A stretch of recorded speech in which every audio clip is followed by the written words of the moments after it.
예, 안녕하세요. 김노무사TV의 노무사 김승현입니다. 오늘도 성공사례 간단히 좀 하나 보고 가겠습니다. 좀 의미 있는 사건을 하고 저는 좀 개인적으로는 최근 들어 많이 생각을 합니다. 직장 내 괴롭힘 제도가 들어오고 제도가 정말 제 생각엔 가장 악용되는 사례가 아니었던가 그런 생각을 해봅니다. 이 제도 제가 누누이 설명드렸지만 노동자를 위한 제도 그러기 위해서 만들었죠. 근데 칼자루라는 게 기본적으로 누가 잡냐에 따라서 굉장히 그 성격이 달라집니다. 그 칼이 노동자의 것이냐? 예, 꼭 그렇진 않았다. 결론적으로 이 사건 같은 경우에는 사용자가 잡은 직장 내 괴롭힘의 칼자루의 전형적인 좀 나쁜 사례입니다. 이런 사례가 일부냐? 제 생각에 일부는 아니에요. 굉장히 요즘 많고 빙산의 일각이다 이렇게 생각을 하고 있습니다. 요즘 좀 트렌디하긴데 직장 내 괴롭힘으로 하여금 전출을 보내거나 배치 전환을 시키거나 어떤 딱지를 붙이죠. 그러면 이제 징계는 굉장히 경징계를 줘서 좀 다투게 어렵게 만드는 그런 양상을 많이 좀 보여주고 있습니다.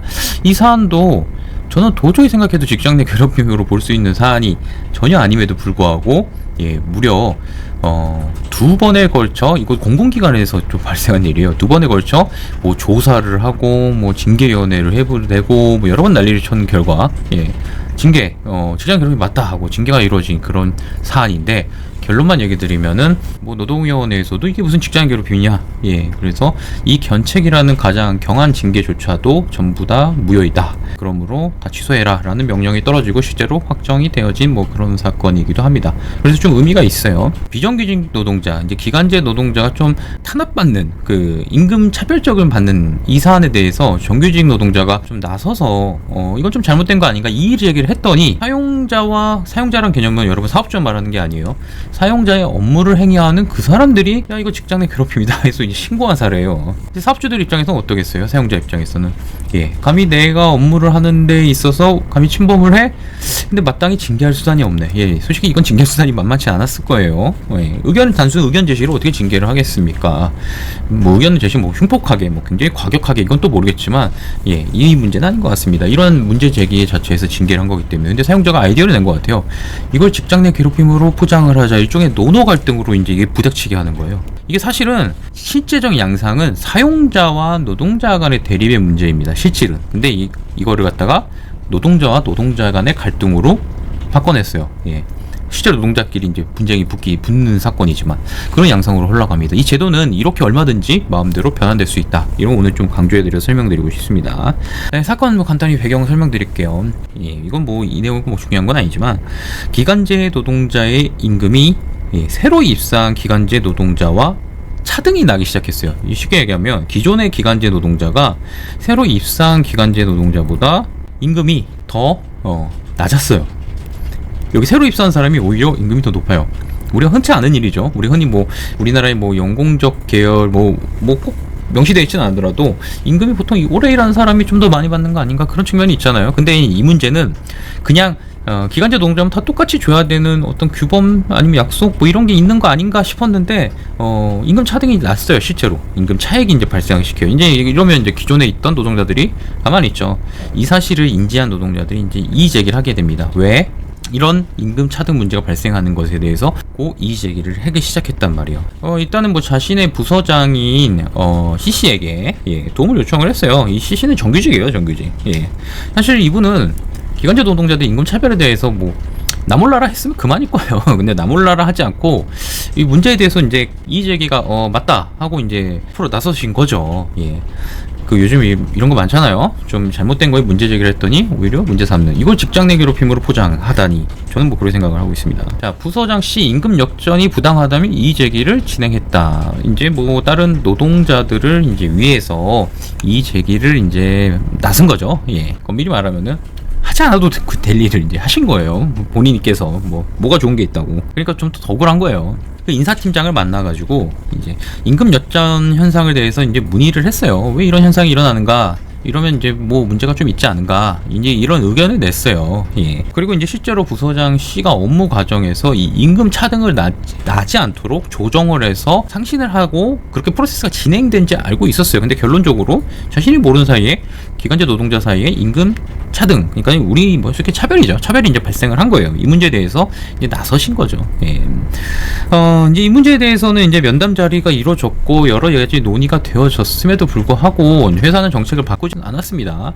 그러니까 이제 기간제 노동자 중 일부는 이제 원래 있었던 기간제 노동자, 내가 새로운 사람보다 임금이 왜 낮아 하면서 근로계약 체결을 거부하기 시작했어요. 그러니까 이제 회사 입장에서는 계속 사용해야 될 능숙한 딸대 직원이 딸대 기간제 노동자가 계약을 거부하고 있으니까 이게 불편한 일이 발생한 거죠. 채용을 해야 되는데. 그리고 실제로 그 이의 제기한 B씨는 기분 나쁘다 퇴사해버렸어요. 이제 여기까지가 이제 일인 거예요. 이제 이에 대해서 회사는 뭐라 그러냐, 책임져라 이제 이런 얘기를 이제 하고 있는 거죠. 자, 여기서부터가 이제 진짜 본 얘기입니다. 기간제 노동자 사이에 근로계약 체결을 이쪽에서 이제 거부한 거죠. 기존에 있던 사람들이 거부해버리니까 회사가 이제 엉뚱한 데 가서 이제 화풀이 하는 거예요. 다 잡아내겠다, 제3자 임금에 관하여서 뭐 관여한 사람은 조사 후 징계하겠다, 이제 엄포를 막 놓기 시작했어요. 사실 이제 이 자체가 이제 어떤 의견을 게시하거나 뭐 이의 제기를 하거나 문제 제기를 했다고 그걸 가지고 뭐라 그럴 수는 없어요, 사실은. 근데 회사가 이제 이거를 아이디어를 짜낸 게 직장 내 괴롭힘입니다. 이거 갑자기 인사팀장이 등장. 저도 이거 참 쌈박한 아이디어라 생각하는 게 여러분 진짜 많습니다. 직장 내 괴롭힘에 관련한 아이디어는 무궁무진해요. 뭐라도 만들 수 있어요. 그래서 저희가 직장에 괴롭힌 정의는 이대로 두면 안 된다고 계속 설명하는 게, 이게 얼마든지 가능한 일이에요, 이렇게. 그리고 여러분들 유의할 점이, 이 사건도 직장 내 괴롭힘인지 여부를 이른바 외부위원을 포함해서 조사하고 노무범이라고 전문가들 참여하고 그 난리를 쳤지만 결국 직장 내 괴롭힘이라고 어떻게든 회사가 만들어냈어요. 얼마든지 만들 수 있어요. 이게 법률에 따라 가는 게 아니에요. 칼자루 쥔 사람 마음이에요.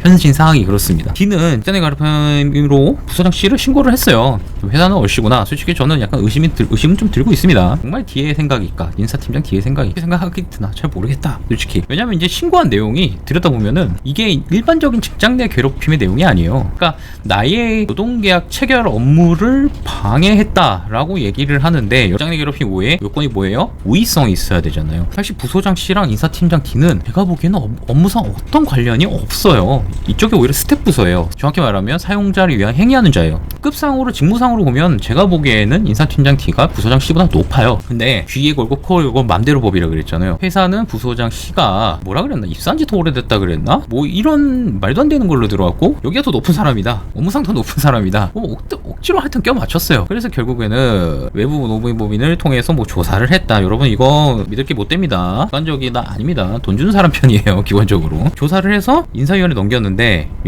이게 좀 히트인 게 있어요. 인사위원회는 그래도 그 외부위원들이 좀 제가 보기엔 되게 양심적이었던 사람이에요. 공공기관 좀 특성인데 외부인들이 들어와서 도저히 아닌 건 아니라고 해요. 근데 제가 저도 이런 거 들어봤는데 이런 외부위원은 다음에 안 불러요.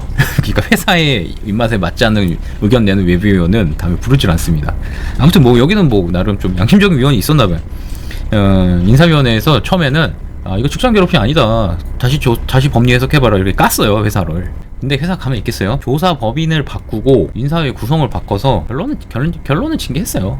이제 자신들도 이제 이게 만만치 않겠다 싶으니까 제일 낮은 거 견책. 여러분들 견책을 선택한 이유가 뭐냐? 일단은 견책이나 경징계는 웬만한 노동자의 조금만 귀책이 있어 스치기만 해도 불이익 인정, 이런 걸 노리고 한단 말이에요. 근데 직장 괴롭힘은 그냥 단순 불이익이 아니라 회사가 맘먹으면 막 배치 전환 보내고 분리 조치한다고 그러고 딱지 붙이고 별 난리를 치기 때문에 일반 징계랑 좀 다르다 봐요. 그래서 이게 인정된 경향도 좀 있습니다. 하여튼 뭐 끝까지 싸운 것도 이것 때문이죠. 기간제 근로자 체할 방해가 인사팀장의 뒤한 직장 내 괴롭힘이냐, 뭐 이건 논란이 좀 당연히 있을 수밖에 없죠. 근데 직장 내 괴롭힘에 대한 판결 내들은 이미 꽤 많습니다. 꽤 많은데 다 하나같이 주문하고 있는 것은 인격권이에요. 직장 내 괴롭힘은 형식적인 어떤 업무 방해 행위 그 자체를 말하는 것을 넘어서는 얘기예요. 당연히 목적은 뭐예요? 업무를 방해함으로써 누구 개인의 인격권을 침해한다, 누구의 어떤 욕설, 모욕적 발언을 하면서 인격권을 침해한다. 궁극적 도달지는 인격권 보호에 관한 얘기예요. 그러니까 인격권 보호하고 아무 상관없는 지금 사용자의 업무 편의성에 대해서 직장 내 괴롭힘을 갖다 들이댄다라는 것은 되게 이상한 해석이다. 제가 보기에는 분명 그랬습니다. 그 뭐 이런저런 뭐 얘기 많이 나왔는데 뭐 디테일한 것까지 좀 얘기 드리긴 좀 어렵긴 합니다. 예, 하지만 이제 제가 말씀드리고 싶은 거는, 보사가 아무리 거쳐도 엉터리다. 이게 무려 2번에 걸쳐 조사를 했는데 1차 조사를 맡았던 분은 그나마 제가 보기엔 조금 낫어. 행위가 어떤 행위 주고 이게 기다 아니다 이렇게 OX를 쳐서 왔더라고요. 물론 이게 전부 다 뭐 없던 일이거나 말도 안 되는 일이었지만, 두 번째 조사는, 그러니까 이 견책을 끝까지 찾아가서 매긴 그 조사했던 담당자 이 외부기관은 이렇게 조사도 안 했어요. 그냥 한 군데 묶어가지고 이게 평소에 부적절한 의견을 낸 것 자체가 문제다, 직장 괴롭힘이나, 그냥 뭣도 없어요. 논리도 없고 근거도 없어요. 물론 이 법 자체가 논리와 근거가 없으니까 그렇게 간 건 이해하겠는데, 이게 나름 고심해보면 논리와 근거를 가지고는 있습니다. 이게 이렇게 조금씩 만들어지고 있어요. 그럼 무엇보다도 이게 제일 문제였어요. 그래서 우리가 뭘 했느냐, 뭐가 괴롭힘을 뭘 했느냐, 행위가 아무것도 안 드러나는 거예요. 그러니까 어떤 의사를 밝히고 누구를 지지했고 그게 중요한 게 아니라, 그래서 우리가 뭘 했느냐, 이게 없어요. 뭐 그쪽에서 내놓은 주장은 참 다양했습니다. 뭐뭐 했을지도 모른다, 지지했으면서 뭐 발언을 했을 것이다. 또 뭐가 있었냐면은, 직장 내 괴롭힘이라는 것은 원래 어떤 특정 행위가 없어도 인정될 수 있다, 별 희한한 얘기를 되게 많이 했어요. 근데 여러분들, 징계의 원칙은 직장 질서 행위에 대한 제재예요. 기본적으로 그 징계뿐 아니라 우리나라 모든 불이익 원칙은 다 마찬가지예요. 형사 처벌이든 뭐든 행위가 없으면 처벌할 수 없어요. 내 마음에 있는 양심을 가지고 처벌할 수가 없어요. 이건 그냥 기본입니다. 내가 아무리 마음속에 뭐 불순한 마음, 막 불온한 마음, 막 사상이 불순해, 이거 처벌하게 되면은 민주공화국이 아니에요. 이걸 처벌하게 되면 이거는 뭐라 그럴까, 거의 뭐 왕권 시절에나 왕정 시절에도 이랬나? 조선 왕정 시절에도 이런 거 뭐 경국대전 때문에 이런 거 못했다는데, 그냥 네 마음이 불손하다고 처벌하는 거의 그 수준이에요. 그 수준. 하여튼 내용을 알 수가 없다. 이거 노동위원회 가서 끊임없이 지적됐어요. 그래서 피신청인은 신청인이 뭘 잘못했는지 말을 해보세요. 말이 안 되죠. 조사를 안 됐으니까. 조사가 안 됐는데 무슨 말을 하겠어요. 그쪽에 의지하는 건 오로지 경징계이기 때문에 우리가 이길 것이다 라는 이제 믿음이 좀 있었던 것 같은데, 결코 그렇진 않습니다. 누가 벌써 탈탈 털어도 말도 안 되는 거에는 결국에는 드러나기 좀 마련이에요. 그리고 설사 이게 이런 사건이 노동위원회에서 뭐 초반에 졌다 하더라도 이런 사건 포기하면 안 돼요. 이런 건 끝까지 좀 물고 늘어져야죠. 저희 같은 곳에서는 이제 쭉 설명을 했죠. 조사, 징계 절차, 노동위원회 중 뭐 징계 사유 삼은 이제 알려주지도 않았고, 실체가 드러나지도 않았고, 심지어 지금 노동위원회에 와서 주장하지도 않고, 엉망이다. 이렇게 엉망이 때 특징이 있어요. 그 노동위원회 같은 데 가면은 특징이 뭐냐면, 조사에서 못지않은 사유가 막 갑자기 막 등장해. 막 이제부터 발굴해서 여러 가지가. 그러니까 A라는 사실이 안 등장했다가 갑자기 이제 판정 기간에 딱 들어서면은, 노동위를 들어서면 갑자기 A, B, C, D 막 등장을 해요. 얘네들은 아예 판단을 받을 수 있는 후보 대상에도 되지가 않습니다. 뭐 저희가 설명을 했죠. 사실 이 자체가 좀 부조리했어요. 임금 역전된 현상 자체가 뭐 말이 안 된다. 이거에 대해서 뭐 문제를 말하는 것은 일반적인 뭐 행동의 안심, 일반적 행동의 안심 그런 거 있어요. 우리나라에는 일반적 행동의 자유 뭐 이런 거 있어요. 내가 뭐 행동하는데 다 제약받지 않아요. 언론의 자유도 있어요. 언론의 자유가 뭐 기사 쓰는 것만 있는 게 아니라, 내가 하고 싶은 말을 내 양심에 반하지 않고 할 수 있는 자유예요. 물론 그건 제약이 있지만 이 정도는 문제되지 않는다. 뭐 이런 얘기를 충분히 했었죠. 직장 괴롭힘 법정 요건에 전혀 맞지 않는다. 우리가 해석하기엔 맞지 않아요. 직장 질서 침해에 해당하는 우의성을 행하지도 않았고, 행위도 없고, 그 다음에 이것이 뭐 괴로움이라고 볼 만한 사람도 아니고, 아무것도 없어요, 저희가 보기에. 근데 이제 거꾸로 이걸 징계한 쪽에서는 다 할 수 있다. 이게 참 그런 법입니다. 슬프게도.